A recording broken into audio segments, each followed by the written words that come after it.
Ano kung sabihin ko sa iyo na kung sino ka ngayon ay resulta ng bawat desisyon, bawat ugali, at bawat iniisip mo, At kung hindi ka masaya sa buhay mo ngayon, hindi dahil malas ka. kundi dahil sa mga habit mo, sa enerhiya mo, at sa mindset mo. Pero ito ang magandang balita.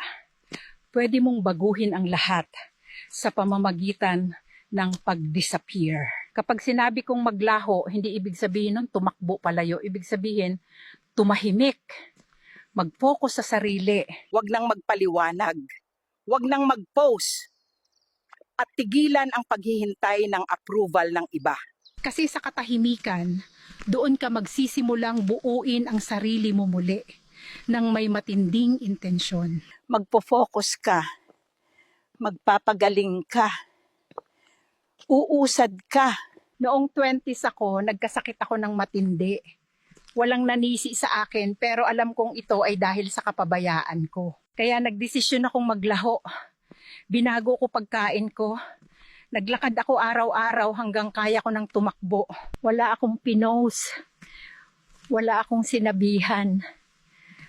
Asawa ko lang ang nakakaalam. Pagkalipas ng 2 taon, nagkaroon kami ng reunion. At hindi ako nakilala ng mga kaibigan ko. Ganoon ang epekto ng tahimik na pagbabago.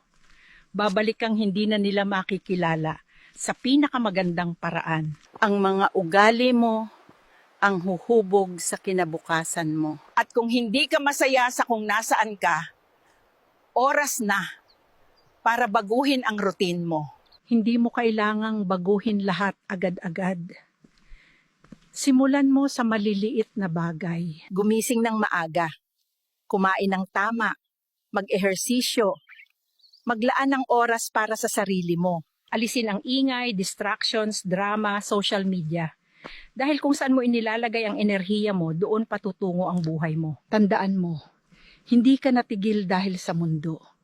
Natigil ka dahil nakakapit ka pa rin sa dating ikaw. Kaya bitawan mo na. Simulan mong buuin ang bagong kwento.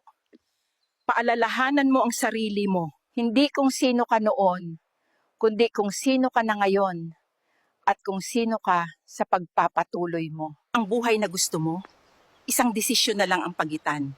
Maglaho, mag-rebuild, at bumalik na ibang tao na. Hayaan mong magtaka ang mundo kung anong nangyari at humanga sa kung sino ka na ngayon.